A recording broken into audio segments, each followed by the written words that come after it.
Florence Vanet, fondatrice de Happy Performance, qui se concentre sur le bien-être au travail, les enjeux de société dans le monde du travail.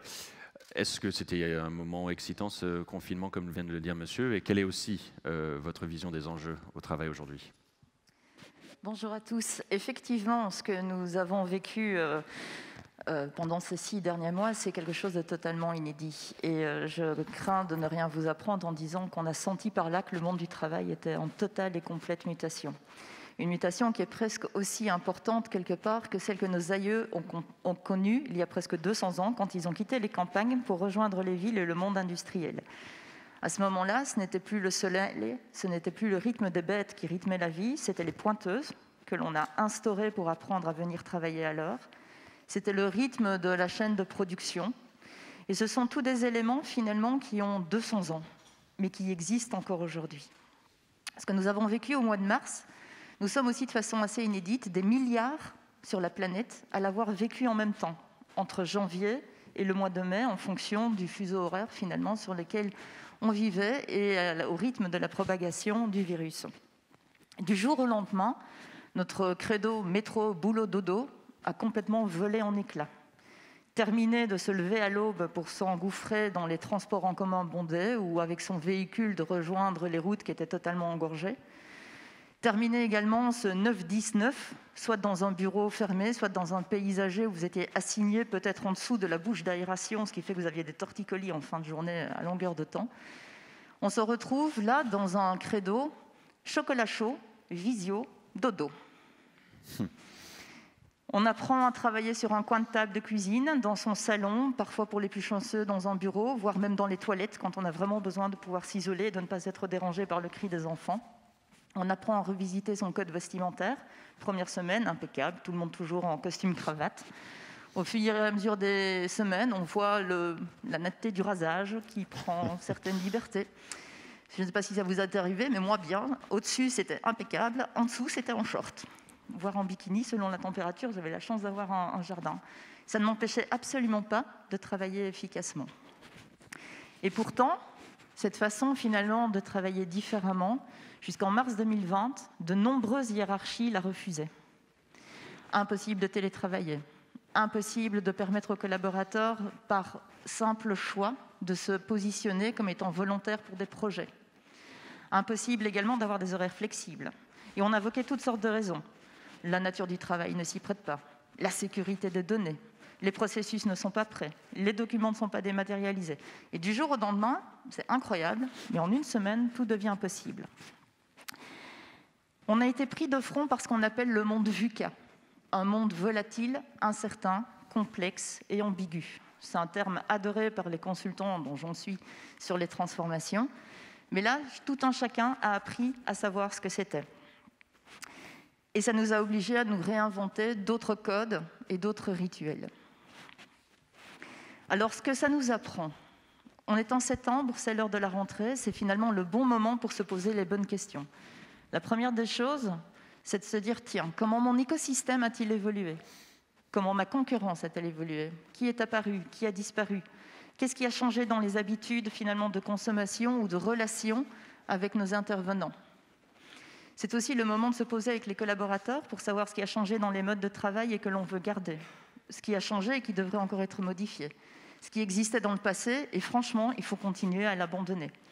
On voit aujourd'hui des organisations qui ont permis aux collaborateurs de travailler 5 jours par semaine parce qu'elles n'avaient pas d'autre choix, revenir à une présence obligatoire de 5 jours par semaine, ce qui semblait être une incohérence absolument totale. Nous sommes aussi dans un temps de résilience, dans un temps où il faut pouvoir se poser, écouter, donner la parole, laisser le temps de se reconnecter à soi, aux autres, à l'équipe, à l'environnement de travail. Et puis enfin, aujourd'hui, c'est le temps de donner un cap pour le futur, un cap qui soit le plus rassurant possible, un cap qui donne envie de se lever le matin et qui donne envie effectivement de terminer sa journée en se sentant utile à la société. Donc comment peut-on nous approprier tout cela? C'est clair qu'aujourd'hui, tout le monde n'est pas logé à la même enseigne. Des organisations telles que la région Île-de-France, qui avaient déjà testé depuis quelques années ces formes d'environnement de travail dynamique, auront très certainement beaucoup plus de facilité à pouvoir s'approprier ce nouveau monde de demain. Ces organisations ont déjà finalement intégré le fait que la réponse à donner à un monde VUCA est un monde qui est collaboratif et agile. Collaboratif parce que tout seul, c'est impossible de s'en sortir. Agile parce que des changements, des crises, nous allons encore en traverser. Et il faut pouvoir capitaliser sur cette notion du changement. Ces organisations ont compris donc que dans ce monde VUCA, il fallait développer ce qu'on appelle une innovation frugale. Faire mieux avec moins. Et c'est tout à fait possible. Elles ont compris également que face à la globalisation, c'était important de remettre l'humain au centre des préoccupations, remettre vos collaborateurs au centre du système, les citoyens, vos clients, toutes les personnes qui finalement interagissent avec vous. Et ce sont des organisations qui ont compris qu'on pouvait s'interconnecter avec intelligence plutôt que de souffrir de ce qu'on appelle l'infobésité. Trop d'informations tue l'information. Et donc pouvoir accéder à la bonne information au bon moment est véritablement essentiel. Mais ces organisations ont déjà été beaucoup plus loin. Elles ont compris qu'il fallait accompagner la communauté managériale. Il fallait aider ces personnes qui, pour une notion d'ego ou une notion de pouvoir personnel, étaient dans le commandement et le contrôle. Il faut les aider à s'approprier ce que l'on appelle les nouveaux paradigmes managériaux. Favoriser la confiance a priori plutôt que le contrôle. Favoriser l'audace, ne pas attendre que tous les indicateurs soient ouverts pour prendre des décisions, plutôt que la prudence. Favoriser la transversalité plutôt que les silos. Favoriser, que sais-je encore, l'appétence au changement plutôt que le respect pur et dur de la tradition. Ces organisations ont également compris qu'il était urgent de passer d'une direction des ressources humaines au développement des richesses humaines. Vous n'avez pas plus important capital dans votre organisation que les hommes et les femmes qui y contribuent et qui créent de la valeur. Développer des richesses humaines, ça veut dire que l'on revisite l'ensemble de ces priorités, de ces politiques en ressources humaines. La cooptation par les collègues des nouveaux arrivants, voire de leurs chefs. Revisiter totalement la performance en parlant de progrès, en parlant d'évaluation collective des objectifs et de fixation collective des objectifs pour augmenter l'engagement. Ces organisations ont également revisité leur environnement de travail.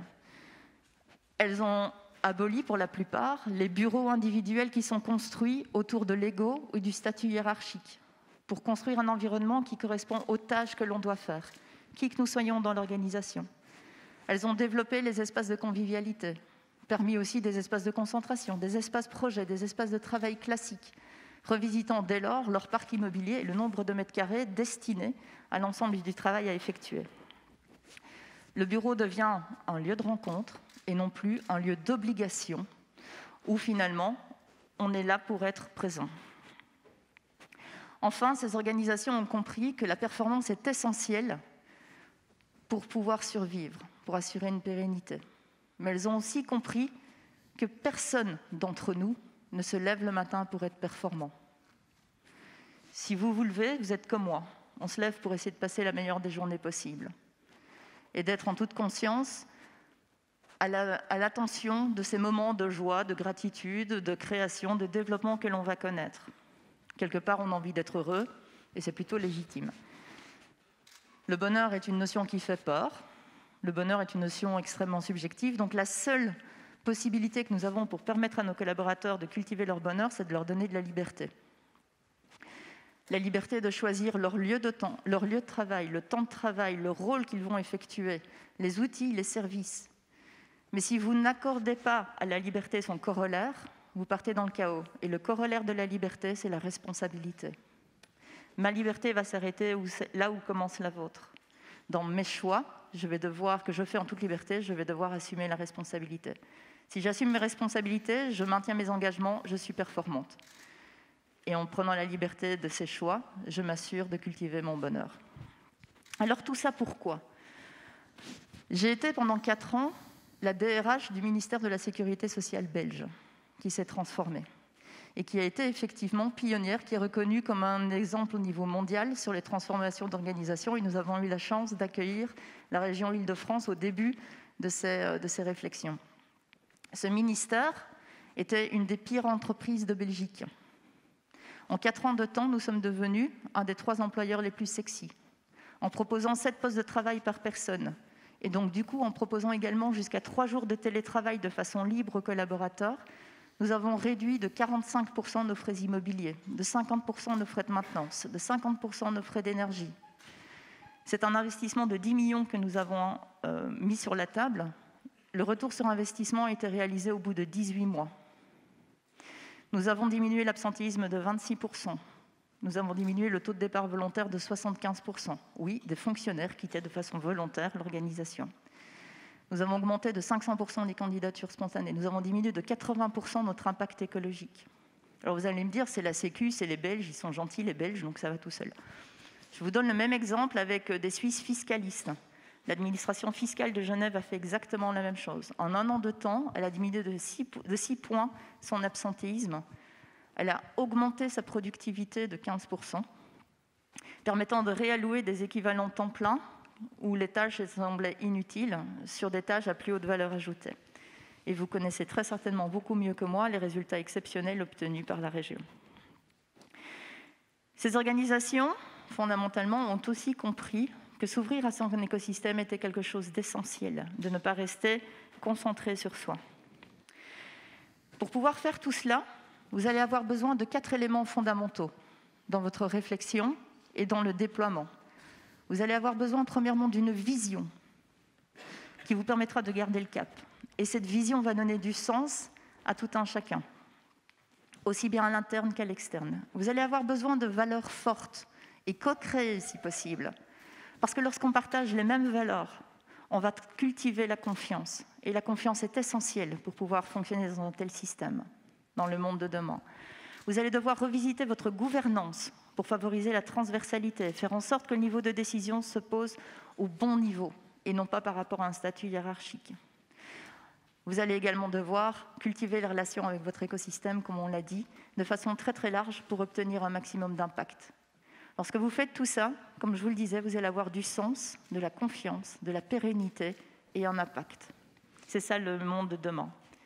Et à titre personnel, vous aurez besoin de 5 vertus que vous possédez déjà tous. Vous êtes toutes et toutes des hommes et des femmes courageuses. Vous avez déjà toutes et toutes pris des décisions difficiles dans votre vie. Se transformer de la sorte demande le même type de courage. Vous êtes toutes et toutes des personnes qui êtes proches et sincères des personnes que vous aimez. C'est exactement cette même proximité, cette même sincérité dont vos collaborateurs ont besoin. Pas de mensonges. Et pouvoir avoir un accès facile, qui que vous soyez dans l'organisation. Vous êtes toutes et toutes des personnes humbles avec les personnes que vous aimez. Vous n'envoyez pas votre enfant qui a un problème en mathématiques en lui disant « Reviens-moi dans 15 jours, on fixe un rendez-vous dans l'agenda et tu me fais un résumé. » On s'assied, on est là. Vous n'avez pas de problème à demander de l'aide à vos amis. Ce sera exactement cette même humilité qu'il faudra démontrer vis-à-vis de vos collaborateurs. Et enfin, vous êtes toutes et toutes des personnes généreuses avec les personnes que vous aimez. Ce n'est pas une générosité financière, c'est une générosité en sourire, en temps, en disponibilité, en écoute, en encouragement. Et c'est très certainement de cette générosité dont tous vos collaborateurs auront besoin. Cette responsabilité, mesdames et messieurs, c'est vous qui l'avez. Vous êtes des dirigeants, vous êtes des DRH, vous êtes des acteurs des collectivités territoriales. C'est à vous de décider de faire de demain un monde meilleur. De toute façon, n'oubliez pas que si des fonctionnaires belges l'ont fait, n'importe qui peut le faire sur la planète. Je vous remercie.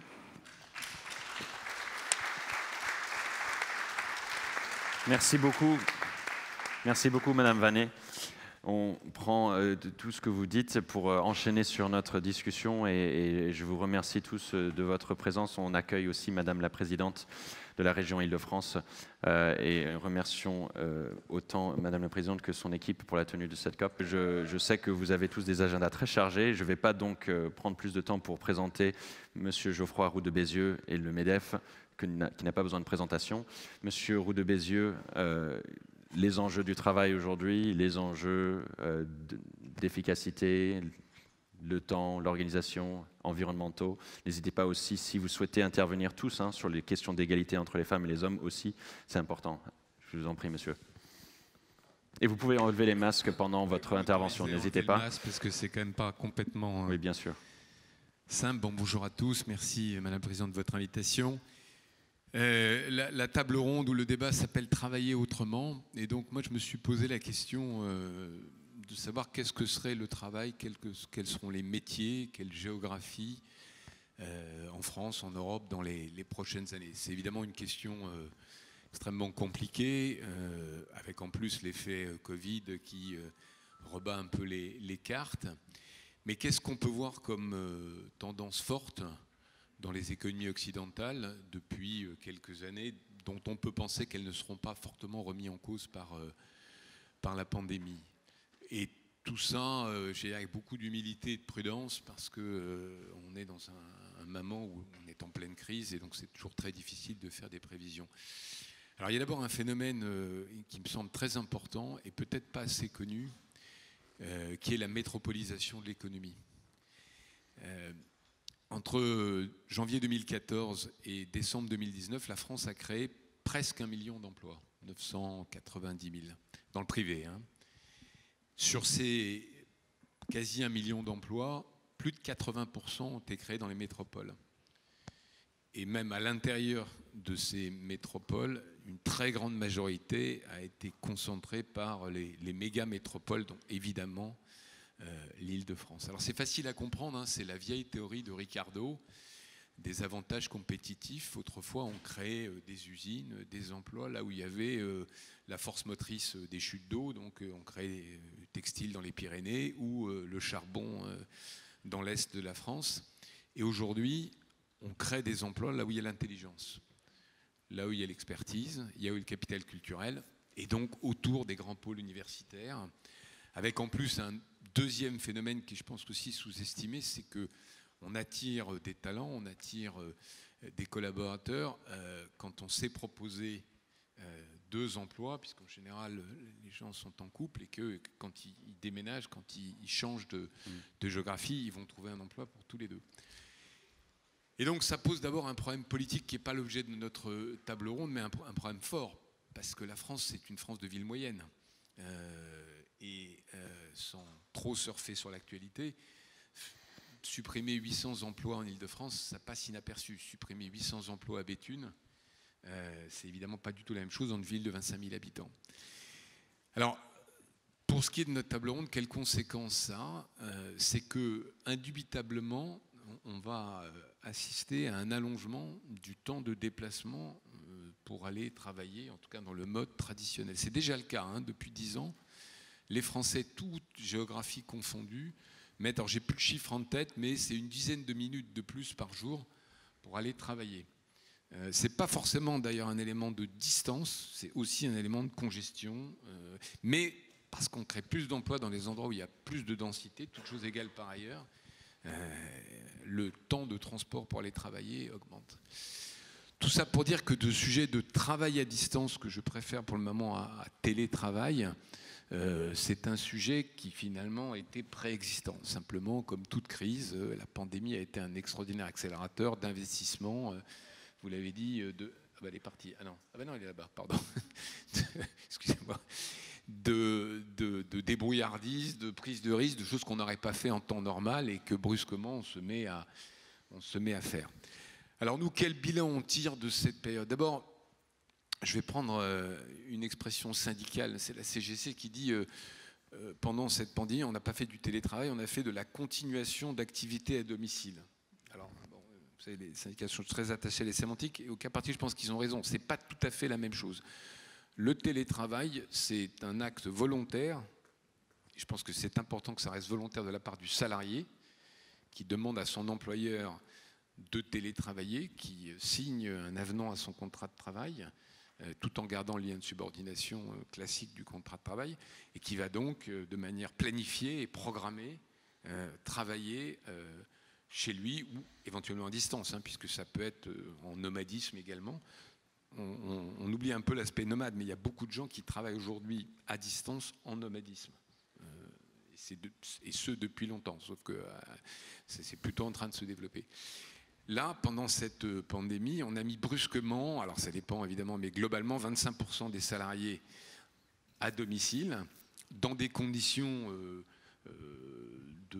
d'abord comment dire, ergonomique qui n'était pas toujours optimale en fonction de là où les gens étaient logés, etc. Dans des conditions de matériel qui n'étaient pas toujours faciles et dans des conditions juridiques qui étaient assez instables. Bon. Donc on rentre maintenant dans une nouvelle phase, on est en train d'essayer de tirer le bilan de tout ça. Qu'est-ce que nous on voit ? La première chose, c'est quand même, il faut le rappeler, c'est qu'il reste une très grande partie de l'économie qui n'est pas télétravaillable. Et si je reviens à ma question initiale, c'est quoi l'emploi de demain ? Je ne crois pas qu'on va vers une économie où tous les postes seront télétravaillables.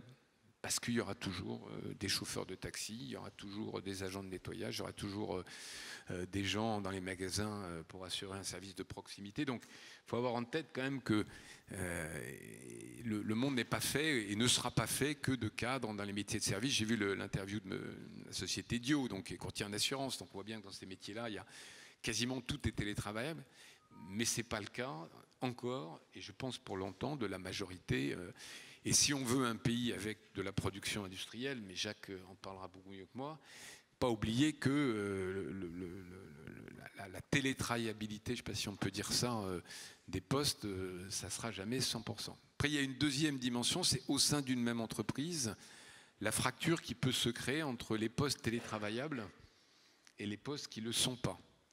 Visiter une usine de vis il n'y a pas très longtemps dans l'Est de la France, où le patron, après discussion avec ses cadres, a demandé aux cadres de revenir, pas tellement parce qu'ils avaient besoin d'être sur site, mais pour essayer d'éviter une sorte de fracture sociale entre guillemets col bleu et col blanc, avec ceux qui travaillent en site, qui sont plus exposés à la pandémie, et ceux qui... Et là, ce n'était pas un problème de transport, puisqu'on est dans une zone très rurale, donc le temps de trajet n'est pas un enjeu ou un enjeu très faible.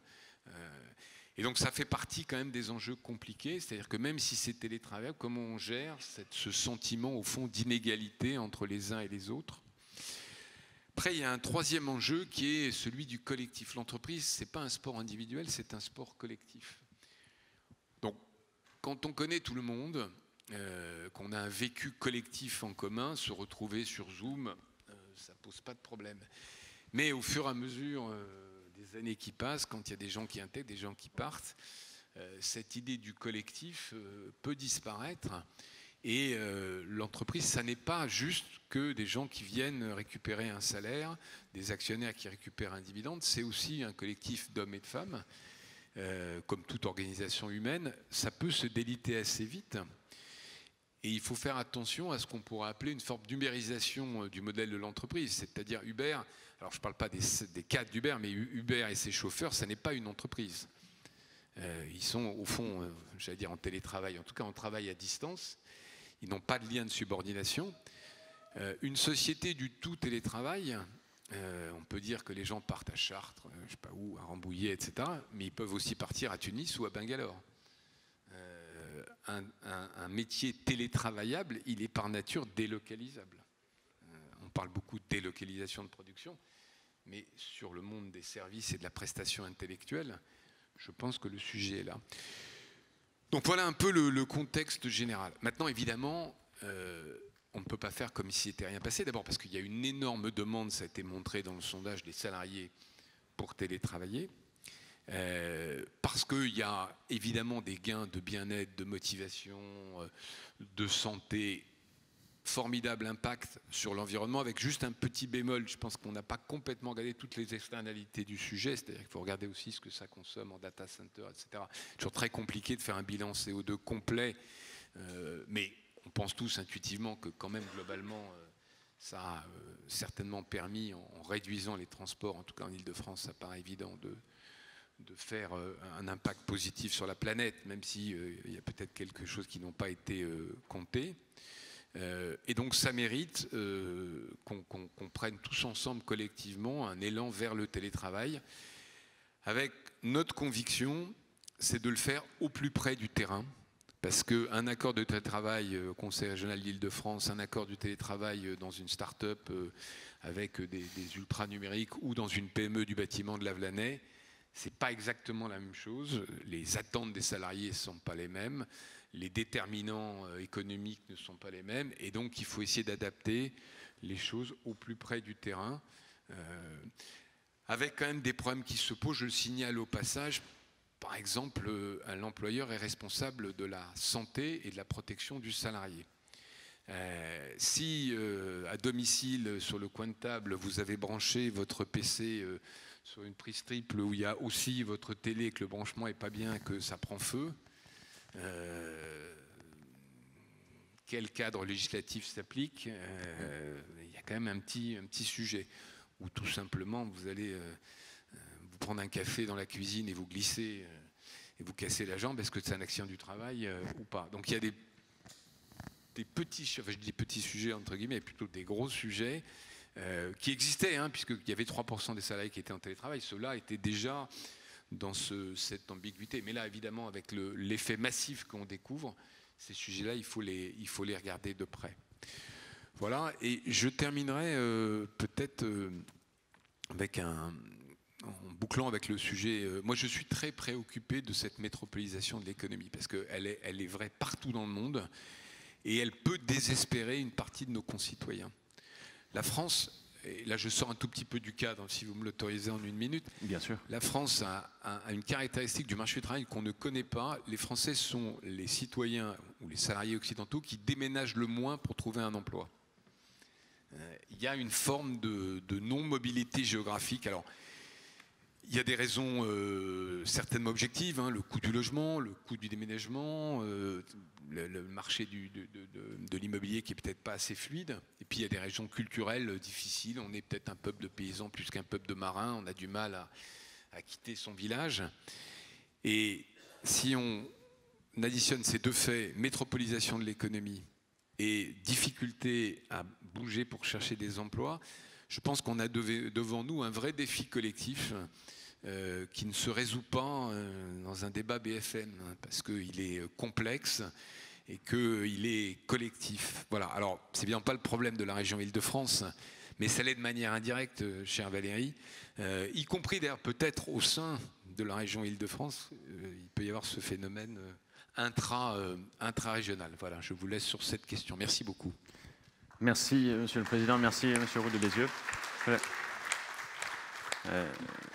Je me permets, pour faire la transition, de dire que, ayant vécu toute ma vie aux États-Unis, c'est vrai qu'il y a beaucoup plus de cette notion de progrès lorsqu'on déménage là-bas. C'est une petite comparaison. Donc, et ayant récemment déménagé ici en France, c'était pas nécessairement la chose la plus facile à faire, mais grâce au télétravail, on peut le faire. Je suis avec vous aujourd'hui d'ailleurs.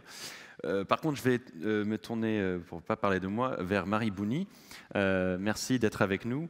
Vous êtes autant chercheuse et docteur en droit et spécialiste de ces questions d'organisation du travail, et vous êtes aussi directrice du cabinet LHH, anciennement Altedia. Merci de nous éclairer un petit peu sur qu'est-ce qu'il y a en matière de sciences, en termes de recherche sur ces questions de télétravail, horaires décalés, organisation, etc., dans le contexte qui est le nôtre. Merci. Bonjour à tous, merci pour l'invitation. En fait, avec la COP, on parle beaucoup des enjeux d'aujourd'hui et du monde de demain. Je pense que pour la question du télétravail, il est aussi important de revenir sur le monde d'hier. Et notamment, avant la crise sanitaire, la France avait un peu de retard quand même dans le développement du télétravail. La maturité française en la matière, spécialement pour le télétravail régulier, était en deçà de la moyenne européenne. Il a fallu une crise sanitaire mondiale pour qu'un certain nombre de freins au développement du télétravail tombent. Le télétravail, donc ça a été mentionné, a permis d'assurer la continuité de l'activité, mais dans un premier temps, dans cette période, il a également permis d'assurer la protection des salariés. Avec le déconfinement, on avait atteint un pic pendant le confinement de 27% de télétravailleurs, ce qui signifie quand même que 73% de la population n'a pas pu télétravailler, mais ces 27% ont décru et aujourd'hui on est plutôt autour de 15% de télétravailleurs. Enfin, aujourd'hui il y en a peut-être un peu plus au regard des annonces des grèves de la journée.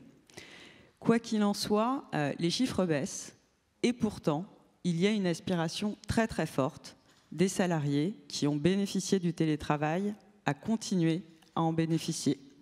Donc ça a été évoqué, plus de 80% des salariés qui ont pu télétravailler souhaitent continuer à télétravailler. Ce mouvement est d'ailleurs porté par les DRH, car ils sont à peu près dans les mêmes proportions à vouloir développer le télétravail dans leur entreprise. À cet égard, moi j'aimerais vraiment revenir sur 3 points principaux. Le premier, c'est finalement une espèce de REX, les retours des collaborateurs. Le deuxième point, c'est que le télétravail présente des enjeux fondamentaux pour les entreprises.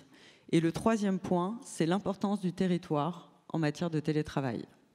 Alors, s'agissant du premier point sur les retours des salariés, donc on a vu de très nombreuses études, dont on nous parlera peut-être tout à l'heure d'ailleurs, avec la NDRH qui a sorti quand même des chiffres très intéressants, l'ANACT aussi, donc de très nombreuses études, des diagnostics d'entreprise, des groupes de travail ont été mis en place pour comprendre la perception des collaborateurs sur le télétravail.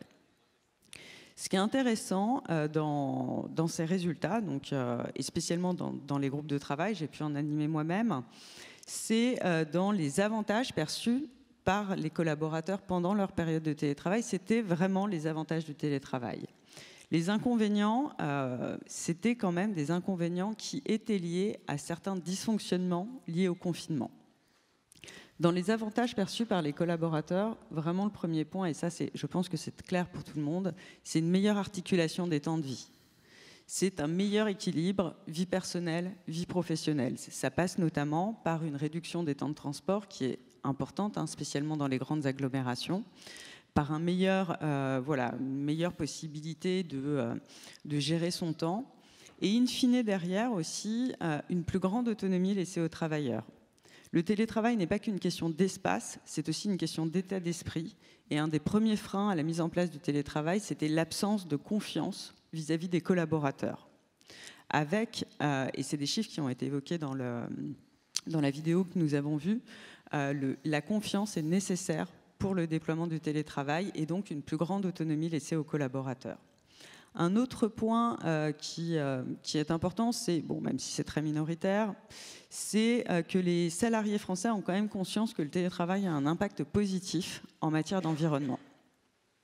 À cet égard, en matière d'environnement, on a eu une crise sanitaire qui est liée à des enjeux environnementaux. Aujourd'hui, on le voit, notamment avec un certain nombre de dispositifs qui sont mis en place, on est en train de gérer les conséquences économiques d'une crise sanitaire. L'attention portée à gérer les causes de cette crise sanitaire est tout aussi fondamentale et a déjà fait l'objet de débats, notamment au sein de la COP. Quoi qu'il en soit, le télétravail a un impact positif sur l'environnement. On l'a vu avec un chiffre. J'ai un autre chiffre qui me semble assez intéressant suite à une étude de l'ADEME. Dans une entreprise de 1000 salariés, si vos 1000 salariés travaillent 2 jours par semaine en télétravail, ça équivaut à réduire la production de gaz à effet de serre de 74 Français.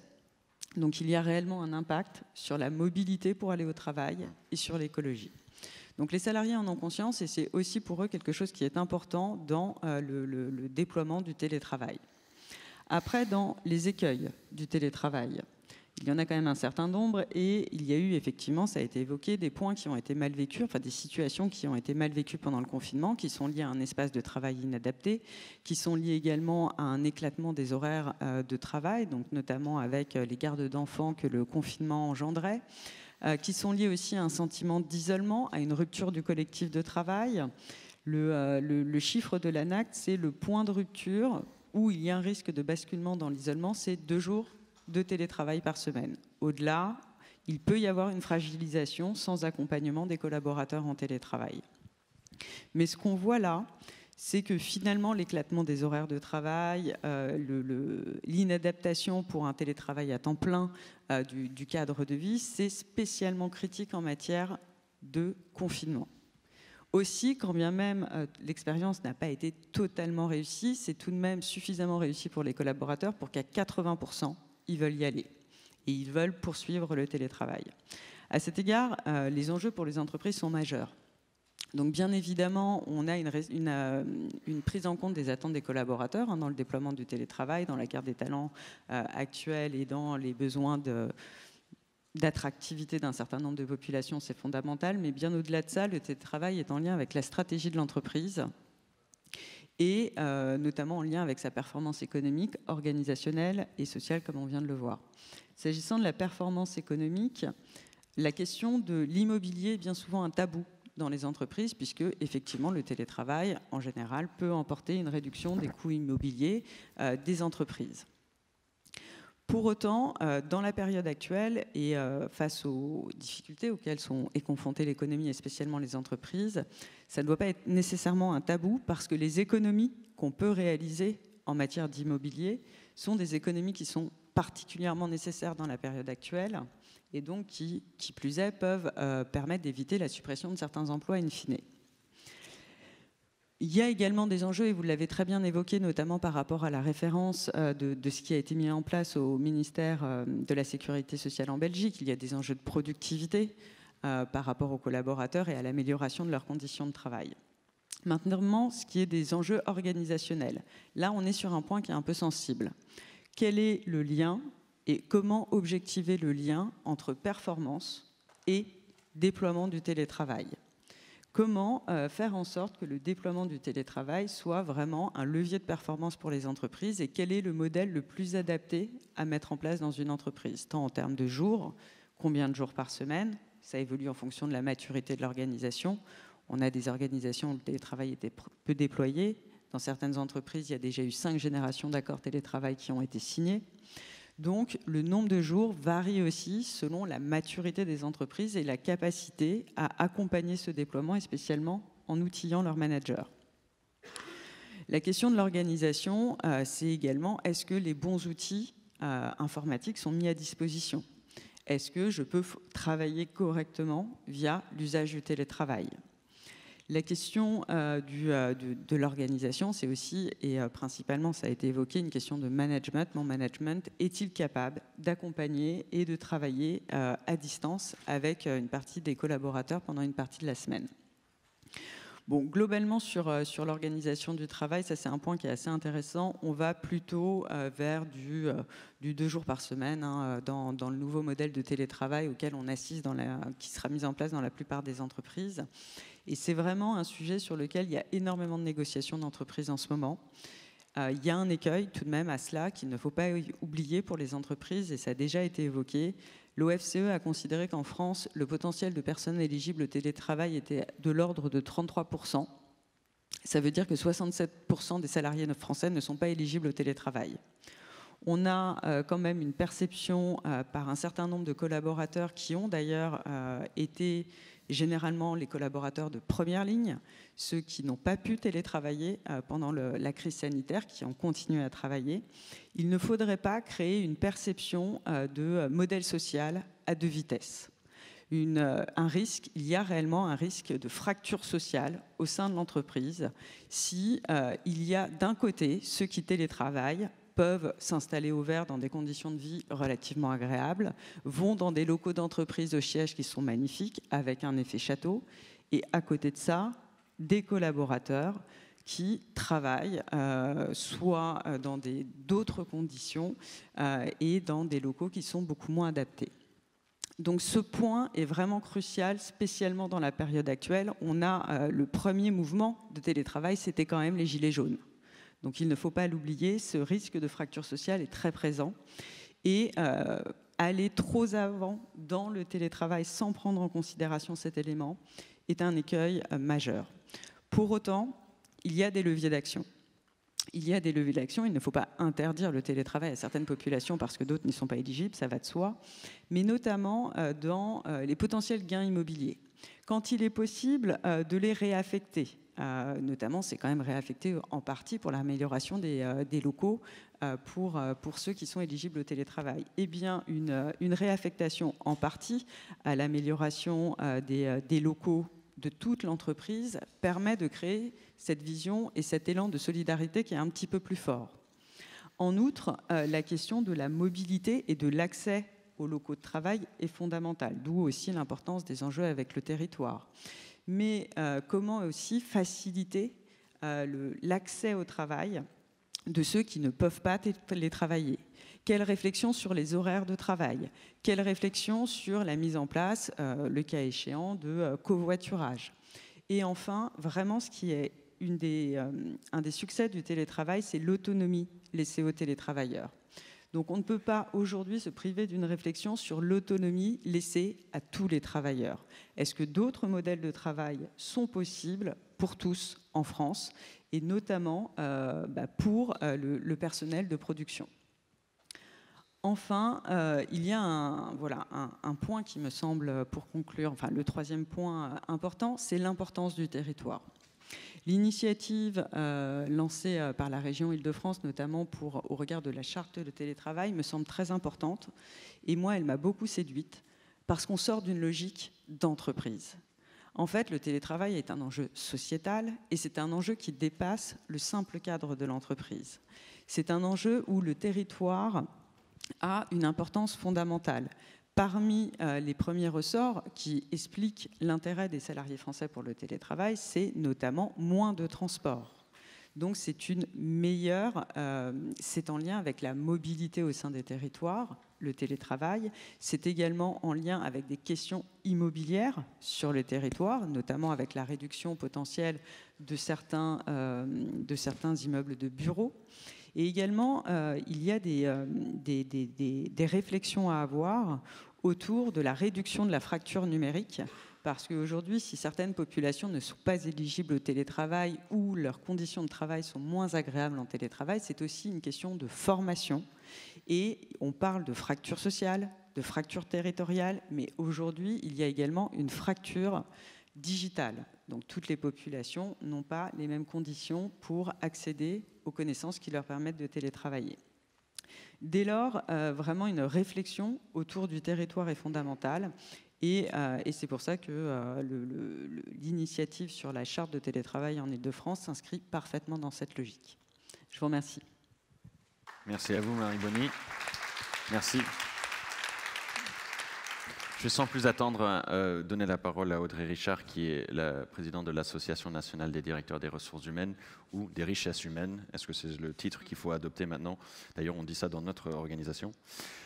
Comment est-ce que les DRH appréhendent ces questions-là? Et aussi, n'hésitez pas à dire ce qu'on se disait juste avant cette table ronde, que rappelez, les DRH, ce n'est pas des personnes qui sont froides, sans cœur, etc. On remet au centre de l'entreprise l'humain. Peut-être il faut aussi rappeler l'humain au cœur des DRH. Tout à fait.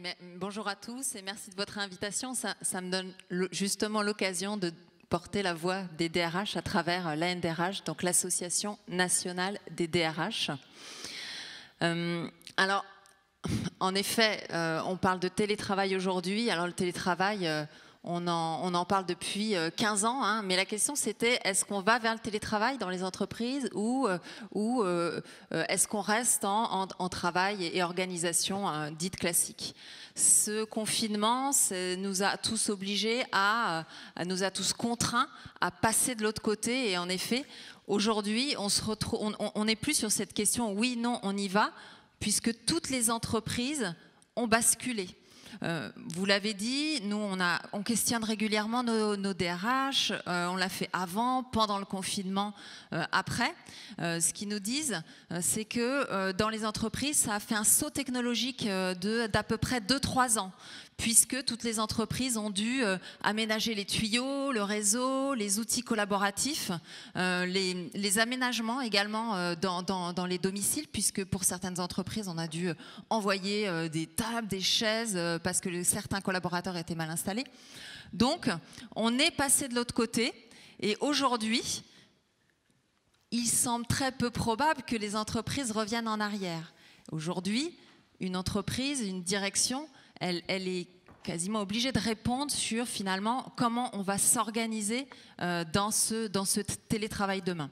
Puisque nous, DRH, en effet, et vous l'avez dit également, à hauteur de 93%, en tout cas pour les populations qui peuvent télétravailler, hein, je reviendrai pour les autres après, mais les DRH à hauteur de 93% se disent bah oui, on va continuer, on va bien l'organiser, parce qu'évidemment 5 jours sur 5, ça c'est juste pas possible, mais on va l'organiser. Parce que les candidats nous demandent ça, nos salariés nous demandent ça, et donc on va y répondre. D'ailleurs, ce qu'on a vu, c'est que les calendriers de négociation dans les entreprises ont été chamboulés. Les négos sur le télétravail, elles n'étaient pas forcément prévues tout de suite maintenant, elles étaient soit en fin d'année, soit l'année prochaine. Et ce qu'on voit, c'est que dans nos métiers, dans la fonction RH, on a avancé les négos sur le télétravail pour répondre à la demande de nos salariés, à la demande de nos candidats, parce que voilà, on cherche à être attractif sur le marché. Et pour répondre à ce besoin de flexibilité, on l'a vu évidemment, ça soulage dans les transports en commun, ça soulage dans l'organisation de son travail.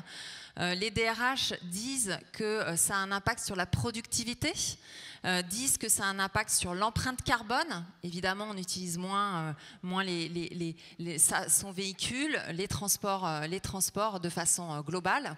Donc, ça a tout son sens. Après, je vous rejoins l'un et l'autre. Le risque majeur, c'est le collectif. Le collectif a plusieurs ordres. Le collectif, quand on télétravaille, alors pendant le confinement, les managers ont été très innovants, ont organisé par exemple des cafés virtuels où on ne parlait pas de travail, juste on se parlait juste entre nous. Donc il y a ce collectif pour les personnes qui peuvent télétravailler. Parce qu'en effet, ce n'est pas évident. On a des équipes qui sont sur site, d'autres à distance. Donc on a ça à créer, à construire. Mais le point très très important pour nous, DRH, se situe dans les entreprises, sur les populations qui peuvent télétravailler et celles qui ne peuvent pas. On l'a tous dit en fait. C'est la préoccupation majeure aujourd'hui pour les entreprises. On a dans les entreprises des ateliers de production. Évidemment, ils produisent, il n'est pas question d'aller télétravailler. Donc, dans ces calendriers de négociation, ce sont ces sujets qu'on aborde également. On n'aborde pas uniquement, finalement, on va télétravailler 1 jour, 2 jours, 3 jours, on va venir début de semaine, on étale sur toute la semaine, on vient une semaine ou une autre, on marche par couleur, etc. Aujourd'hui, c'est comme ça que ça se passe dans les entreprises. Mais les discussions, elles portent sur finalement comment on recrée le collectif. Et la réponse, on la trouve au plus local dans les entreprises. On la trouve, en tout cas de notre point de vue, du point de vue des DRH, on ne la trouve pas sur une idée au niveau national. On la trouve au niveau local parce que c'est au niveau local que les organisations syndicales, que les directions, elles sont confrontées aux problématiques, donc elles trouvent les solutions ensemble sur le terrain. Donc le dialogue social est vraiment majeur, très important. D'ailleurs, pendant le confinement, tout le monde a fait un effort, tout le monde a été innovant. On a montré que le dialogue social fonctionnait bien, qu'il était réactif, qu'on trouvait d'autres alternatives. Et donc aujourd'hui, on continue. Maintenant, ce qui est important de savoir, c'est que dans le bureau du DRH, le télétravail, c'est un sujet qui en a ouvert plein d'autres. Parce que on a été interrogé, on a frappé à notre porte ou on a fait sonner notre téléphone sur des sujets pour lesquels on n'intervenait pas jusqu'alors. Et on est donc aujourd'hui questionné sur les questions de sommeil, les questions autour du déjeuner, parce qu'on a vu que finalement, on demandait à l'entreprise de donner des guides sur les temps de pause, parce qu'en télétravaillant, comme on a pu le faire, certains ne faisaient pas de pause, oubliaient de déjeuner, etc. Et c'est de notre responsabilité en tant qu'entreprise, puisqu'on assure la santé, la sécurité de nos collaborateurs, vous l'avez dit, finalement également de prévoir ça. Donc ce qu'on voit aujourd'hui, c'est que le télétravail c'est un sujet, l'environnement c'est un sujet, oui, les modes de transport est un autre sujet, mais on en a d'autres, des sujets de société arrive alors que on était, voilà, c'est un sujet nouveau sur le bureau du DRH qu'on voit, et les DRH sont là, ils sont en première ligne. Ils ont été en première ligne avec leur président, leur DG pour expliquer ce qui se passait, décortiquer les textes, mettre en œuvre, prendre soin des gens. Et les sujets sont différents aujourd'hui, sont complémentaires. Merci, merci beaucoup. Oui, vous pouvez l'applaudir. Merci Madame Richard. On va se tourner maintenant vers un président d'une entreprise qui a déjà modifié depuis un certain temps l'organisation du travail, qui est justement très pas nécessairement friand, vous allez nous le dire, mais qui sait faire le télétravail. Je parle de l'équipementier automobile Valeo et je me tourne vers Monsieur Jacques Aschenbroich. Merci d'être avec nous. Vous avez la parole. Alors, on a jusqu'à 11h. On va déborder si certains d'entre vous peuvent rester un petit peu plus longtemps, mais je sais que vous êtes contraints par le temps. Donc, je dis ça parce que nous avons 16 minutes et je ne veux absolument pas que Madame Maillefer n'ait pas le temps de prendre la parole. Donc, je vous remercie, Monsieur Aschenbroich, et à tous de votre compréhension de cette contrainte-là. Merci. D'abord, je voudrais remercier Valérie Pécresse d'organiser ce débat qui est au cœur, finalement, d'un certain nombre de préoccupations. Mais je voudrais prendre garde sur l'idée qu'il y a le monde d'avant et le monde d'après. Je pense que c'est une vision extrêmement fausse. Et je voudrais peut-être insister sur les différentes parties prenantes. Nos parties prenantes, ce sont nos clients, ce sont nos collaborateurs, les territoires dans lesquels on est implanté et nos actionnaire. Je mets le client au niveau, alors on a dit il faut reprendre l'humain, mais l'humain est au centre de nos préoccupations depuis toujours. L'idée qu'on redécouvre l'humain après la crise du Covid est une erreur fondamentale. L'humain fait partie des préoccupations de l'ensemble des entreprises, des ensembles des communautés humaines. Ce qu'on est en train de voir sur nos clients est finalement une relation qui est devenue extrêmement différente et pas pérenne. Extrêmement différente parce que finalement, on ne les voit plus, on les télévoit, ce qui n'est pas du tout pareil. Par exemple, moi qui passais mon temps à aller voir mes clients dans le monde entier, je n'ai pas voyagé depuis début mars. Ce n'est pas une situation pérenne. On a des projets très complexes avec nos clients.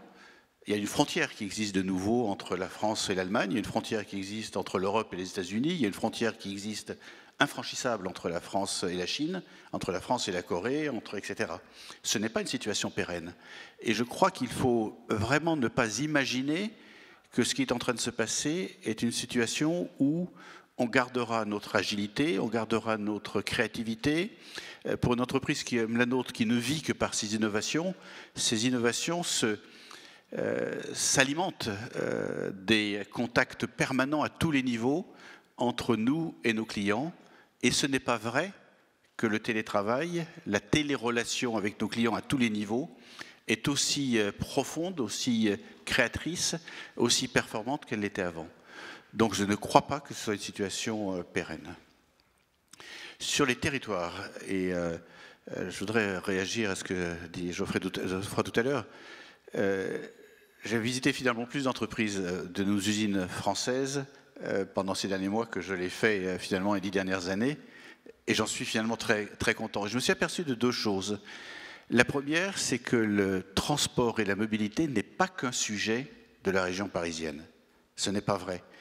Je me suis aperçu, parce que je n'avais jamais posé la question, ce n'est pas mon rôle, en allant dans des entreprises, de demander aux différentes personnes où ils habitent, combien de temps ils mettent, etc. Et des temps de transport d'une demi-heure, 3/4 d'heure, pour aller d'un lieu d'habitation à une usine, ce n'est pas simplement quelque chose de la région parisienne, c'est quelque chose qui existe dans la plupart de nos sites industriels en France. Et donc ce sujet de mobilité, ce sujet de transport, la façon dont on l'aborde est un sujet qui est évidemment fondamental.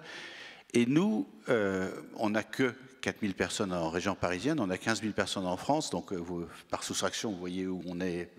Et on est le premier employeur d'Angers, on est le premier employeur de Blois, on est le premier employeur probablement industriel d'Amiens aujourd'hui. On est donc important dans chacune des entreprises. Et je rejoins ce que tu disais tout à l'heure. Un phénomène purement français, c'est que nos taux de rotation pour nos employés, nos opérateurs dans les usines, en France, c'est 0,5%. Ce n'est pas suffisant. Ça a trait à beaucoup de choses, c'est que finalement on paye mieux que les autres dans les territoires où on est implanté. Il n'y a pas de mobilité aujourd'hui, on a énormément de mal à promouvoir cette mobilité. Le code du travail est une connerie monumentale, il nous empêche évidemment de le faire par tous les moyens. Et donc l'attention portée à la mobilité, l'attention portée au territoire, la façon dont on gère notre présence dans les territoires sur le court terme et sur le long terme est assez fondamentale. Maintenant sur les collaborateurs. Il y a beaucoup de sondages qui ont été faits sur l'appétence au télétravail. On a exactement les mêmes chiffres quand on fait les enquêtes chez Valeo qu'on a faites en juin, je crois. Ce qui est très intéressant, c'est que partout dans le monde, on a les mêmes chiffres. On est implanté dans 33 pays, on a les mêmes chiffres, sauf au Japon. Sinon, on a les mêmes chiffres. On n'a pas de différence très notable entre les générations. On a la moyenne, c'est 75% pour nous. Ici, c'était 74%. C'est la même chose. C'est 70, 80, quoi. C'est pas très différent. Il n'y a pas beaucoup de différence entre les hommes et les femmes. Et il n'y a pas beaucoup de différence entre les fonctions. Ce qu'on a oublié de faire, c'est le sondage de la volonté de rester en télétravail. Si on faisait le sondage, je pense qu'on aurait au moins 74% ou plus de gens qui diraient « je veux rentrer ». Je veux rentrer travailler, je veux reprendre le contact avec l'entreprise. Je pense que la mauvaise méthode pour examiner le bon équilibre qu'on aura, c'est pas de regarder par les coûts, c'est de regarder par l'efficacité. Les coûts, ce sera une conséquence de l'efficacité. Si on se dit qu'on a 100% de télétravail, j'économise la taxe transport peut-être, qui pour nous est extrêmement importante, c'est un autre sujet. Mais je peux me permettre de le dire parce que j'ai regardé le chiffre avant de venir, je le connais par cœur, je ne le connaissais pas. Et ce qui m'a frappé, c'est que même notre DRH ne le connaissait pas. Il a fallu qu'on aille se plonger dans la comptabilité de Valeo. C'est 6,5 millions d'euros, ce qui est considérable. Il ne faut pas le prendre par les coûts, il faut le prendre par l'efficacité. Pour les deux sujets que j'ai mentionnés tout à l'heure, la relation avec les clients, la créativité, on est en Île-de-France pratiquement que des chercheurs. Cette relation, cette interpénétration finalement entre les équipes est absolument fondamentale. Et ensuite, évidemment, on regardera la conséquence sur les coûts. Mais s'il vous plaît, et là je m'adresse aussi au président du MEDEF, on est le seul pays à commencer à réguler le télétravail. Et c'est surtout pas comme ça qu'il faut le faire. Laissons les initiatives dans tous les sens fleurir partout. Et après, s'il y a des abus, s'il y a des situations peut-être pas pérennes, on pourra éventuellement réguler. Mais on est aujourd'hui le seul pays, on était en retard comme vous le disiez, on n'est peut-être pas en avance, mais dans le peloton. Ne régulons pas avant de trouver le bon niveau d'équilibre. Laissons les initiatives dans tous les sens se mettre en place, et puis après... s'il y a des abus, s'il y a des situations qu'il faut régler, on les réglera. Mais surtout pas maintenant. Il faut reporter une négociation sur une éventuelle régulation dans 10 ans, 20 ans, pas aujourd'hui. Donc ne mettons pas la charrue avant les bœufs. Et puis dernière partie prenante, non, je voudrais revenir sur, je ne suis pas sociologue, je ne suis pas psychologue. Je suis très fasciné par, vous connaissez tous les hikikomori, ce sont ces populations de jeunes japonais qui sont totalement déconnectés du monde. C'est des situations qui existent depuis les années 90. Il y a à peu près 1% à 1,5% de la population totale du Japon qui sont des gens déconnectés, qui ne sortent plus de chez eux, qui ne sortent plus de leur chambre, qui ne s'habillent plus, qui ne se lavent plus, qui ne sont qu'en connexion virtuelle avec le monde. Et moi, ce qui m'a frappé, quand on a commencé à demander à nos collaborateurs, on a exigé qu'en France, pas aux États-Unis, la situation aux États-Unis à cause des class actions probablement est un peu plus complexe. On a demandé partout ailleurs à tous nos collaborateurs de rentrer. Il y en a qui ne voulaient pas rentrer. Et ça m'inquiète. Ça m'inquiète parce qu'il y a ce risque, évidemment d'abandon, d'isolation, de retrait, de repli sur soi-même. Et encore une fois, c'est quelque chose qu'il va falloir qu'on observe au niveau des entreprises et probablement au niveau plus global. Et puis la relation avec nos actionnaires, Je passais chaque année des semaines entières à aller les voir, qui pour moi est continue de ce côté extrêmement important. Je les télévois depuis le mois de mars. Ce n'est pas une situation pérenne non plus. Je les connais tous, ce n'est pas un sujet.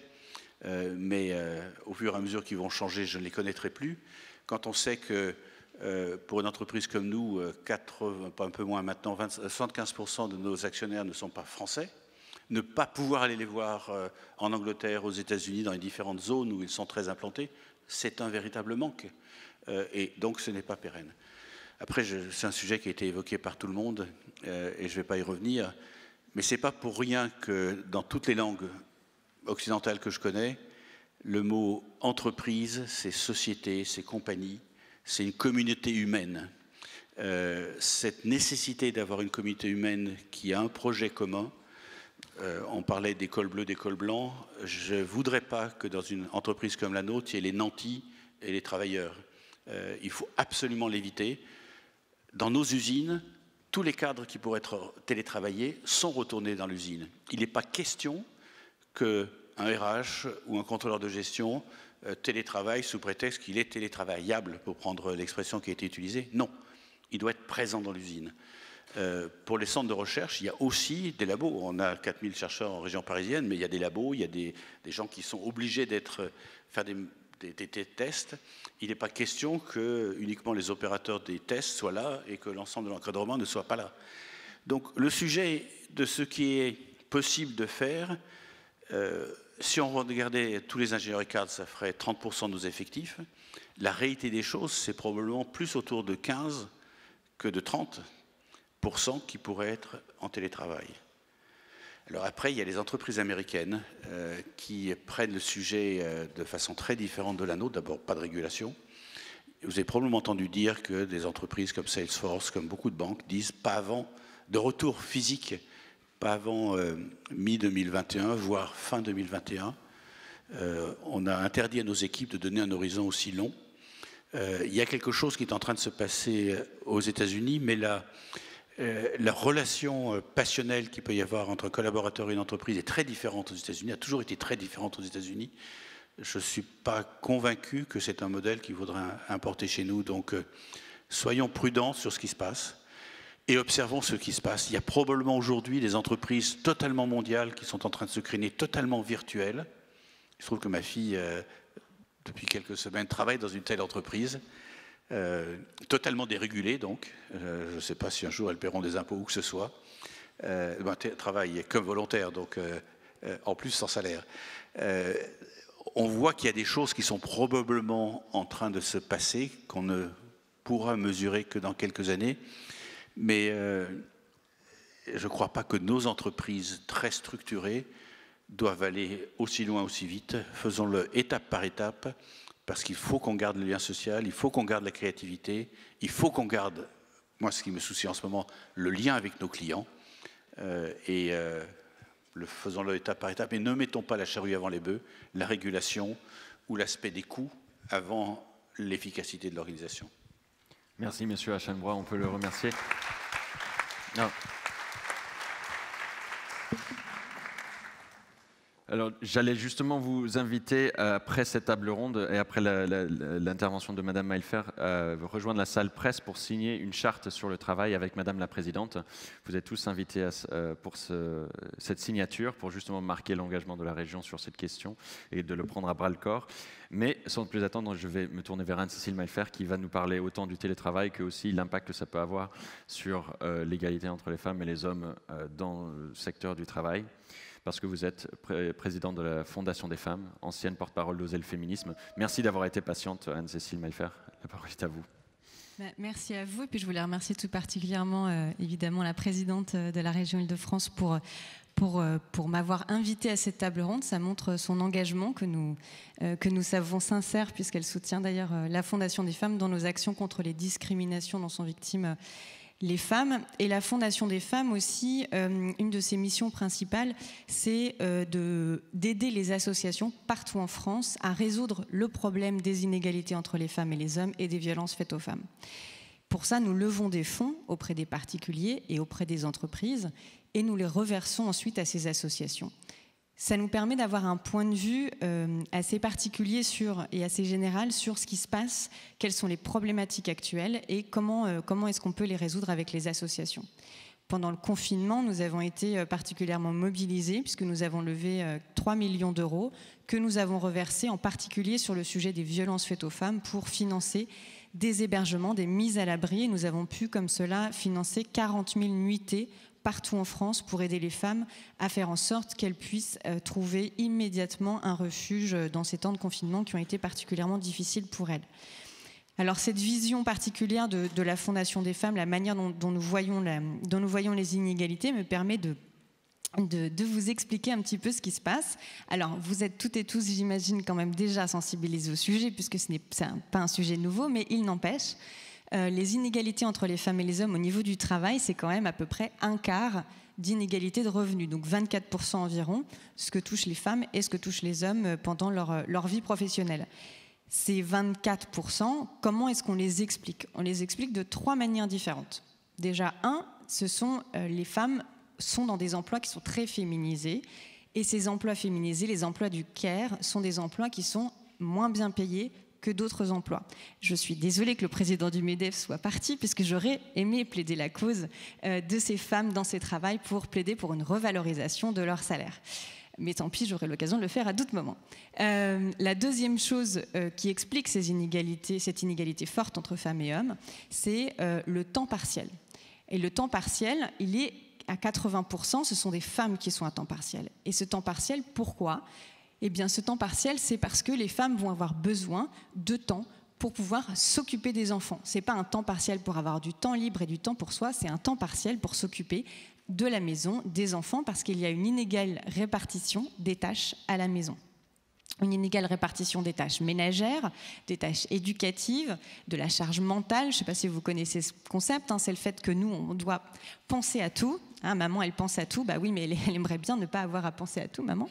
Mais elle pense à tout. Et aussi la charge qu'on appelle morale, puisque c'est COP sur l'écologie. Donc la charge morale, c'est aussi la charge de se dire il faut aussi que je fasse attention à ce que mon foyer soit écologique. Et donc le tri des déchets, faire à manger le plus possible soi-même plutôt que d'acheter des choses sous plastique, etc. Ça revient aussi aux femmes. Et puis enfin, la troisième raison pour laquelle il y a ces 24% d'inégalité salariale entre femmes et hommes, c'est des raisons qui sont pour le coup un peu plus directement liées au sexisme en entreprise. Le sexisme en entreprise, ça va être des choses qui ne sont pas forcément conscientes, qui vont être le fait que les hommes ont plus de facilité à aller faire de la camaraderie entre hommes autour de la machine à café, le fait que vu qu'ils n'ont pas à s'occuper trop des enfants à la maison parce qu'ils ont une femme formidable, eh bien, ils peuvent rester un peu plus tard le soir, se voir autour d'un match de football, autour d'une pinte de bière, entre autres, quelques exemples. Et donc, ça va aussi accentuer le fait que les hommes vont avoir plus facilement accès à des promotions. Les femmes, elles doivent vite rentrer à la maison. Elles n'ont pas le temps de valoriser aussi tout ce qu'elles ont fait. Et donc, entre autres raisons, ça explique ce dernier pourcentage des 24% d'inégalité salariale. Alors, face à ça, on peut se dire, est-ce que le télétravail, ce ne serait pas une solution magique pour finalement remettre à égalité les femmes et les hommes, puisque si femmes et hommes sont en télétravail, il n'y a pas tous ces biais que je viens de vous expliquer. Femmes et hommes peuvent participer de manière égale aux tâches ménagères. La camaraderie autour de la machine à café est quand même beaucoup plus compliquée quand on télétravaille, et donc on pourrait peut-être ainsi magiquement résoudre ce problème. Alors, spoiler, je sais que vous vous dites tous, mais qu'est-ce qu'elle va répondre à cette question incroyable? Eh bien, spoiler, non. Le télétravail n'est pas en soi une solution magique aux inégalités entre femmes et hommes, bien malheureusement. Pourquoi? Parce que le télétravail, c'est une modalité de travail. Donc, une modalité de travail, ce n'est pas en soi la révolution qui va permettre de remettre en cause les hiérarchies, les rapports entre femmes et hommes et les rapports à la maison. Alors, la preuve, on l'a eu pendant le confinement. Pendant le confinement, alors c'est pas du vrai télétravail pendant le confinement, puisque ça a été un télétravail avec des enfants à la maison aussi, ce qui n'est pas le cas normalement en télétravail, mais n'empêche, on peut quand même en tirer quelques apprentissages de ce confinement. Dans les apprentissages de ce confinement, ce qu'on a vu, c'est que la charge mentale n'a pas réellement basculé.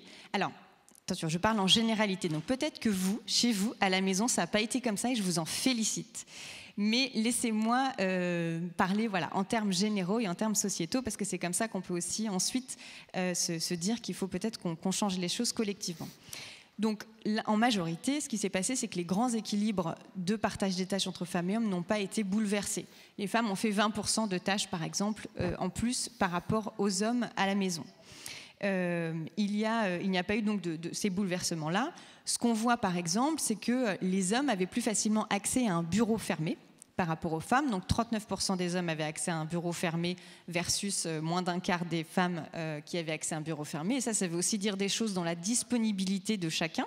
Donc monsieur avait été moins disponible pour la sphère intime, même s'il était à la maison, par rapport aux femmes qui étaient là au milieu de tout et donc aussi devaient garder les enfants pendant qu'elles faisaient une réunion et préparer à manger pour tout le monde.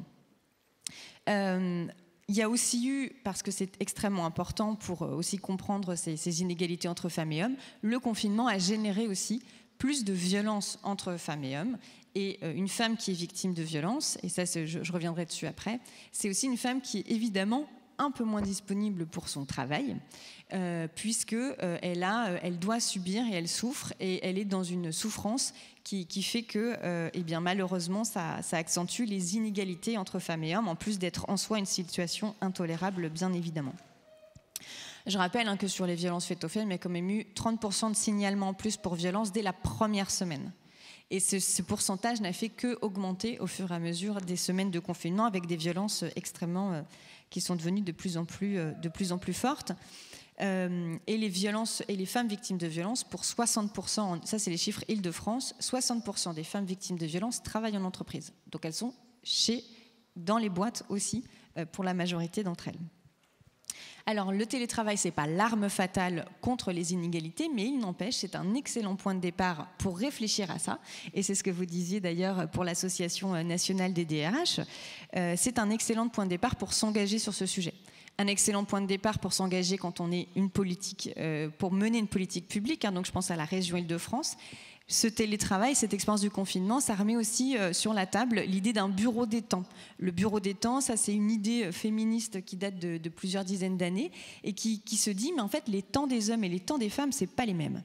Et le confinement a remis aussi ça sur la table. Le bureau des temps, c'est se dire qu'il y a un temps productif, le temps du travail, mais aussi il y a un temps reproductif. Il y a un temps qui est aussi un temps non productif, un temps libre. Et comment on fait quand on est à la tête d'une collectivité, par exemple, pour faciliter au maximum les différents temps. Un exemple très simple, c'est les transports. Les transports, c'est pas que de chez soi au travail, parce que ça favorise plutôt les transports masculins, mais c'est aussi des micro-transports. Et avec ce confinement et le télétravail, on va voir, ou on espère voir, se développer cette réflexion aussi sur les mini-trajets, qui souvent nécessitent quand même des transports en commun, mais qui sont moins des transports de la périphérie vers le centre, mais du micro-centre. Et puis, donc ça, c'est l'engagement des pouvoirs publics. Et puis, l'engagement des entreprises, qu'est-ce que ça peut être ? Ça peut être de réfléchir comment le manager ou la manageuse, même lorsque la personne est en télétravail, comment est-ce qu'on essaye d'éviter les biais de genre, entre guillemets, c'est les biais sexistes. Comment est-ce qu'on essaye d'éviter le fait qu'on va tolérer que madame soit là pendant le confinement, le chômage pour raison de garde d'enfants, c'est plutôt les femmes qui l'ont pris. Et aux hommes, on a continué à exiger d'eux des réunions un peu plus tard le soir, où on a continué à exiger d'eux d'être extrêmement disponibles, alors qu'on a plutôt toléré pour les femmes qu'elles, on comprend bien que tu dois t'occuper de ton enfant, donc on va déplacer telle réunion, et pour les hommes, on a été plus exigeants sur la disponibilité professionnelle, et ça, évidemment, ça a un impact sur le domicile. Et pour terminer, ce qui est aussi très intéressant dans cette expérience et ce qui peut amener aussi à une réflexion des entreprises sur l'engagement par rapport à cette idée d'égalité entre femmes et hommes, le télétravail, c'est aussi un peu gommer quelque part l'idée qu'il y a une frontière complètement imperméable entre d'un côté la vie personnelle et d'un côté la vie professionnelle. En réalité, la vie personnelle influe nécessairement sur la vie professionnelle et vice-versa. Nous, on l'a vu sur l'engagement des entreprises sur le sujet des violences faites aux femmes, qui jusqu'à présent avaient un peu de réticence à venir sur ce sujet en disant « ça, c'est du domaine du privé. Nous, on ne voit pas ça dans notre entreprise, puisque les violences conjugales, par définition, ce n'est pas vraiment en entreprise, c'est plutôt à domicile. » Et on les a vus s'engager sur ce sujet, parce que oui, y compris les violences faites aux femmes, qui sont la forme la plus terrible en fait, des inégalités entre femmes et hommes, ça impacte le travail. Et le fait de télétravailler, ça remet aussi ces sujets-là au cœur du sujet. Et donc j'en profite d'ailleurs pour remercier les entreprises qui nous ont soutenus et qui ont fait des dons extrêmement généreux pour nous permettre d'aider des femmes victimes de violences pendant le confinement. Merci Madame Maillefer.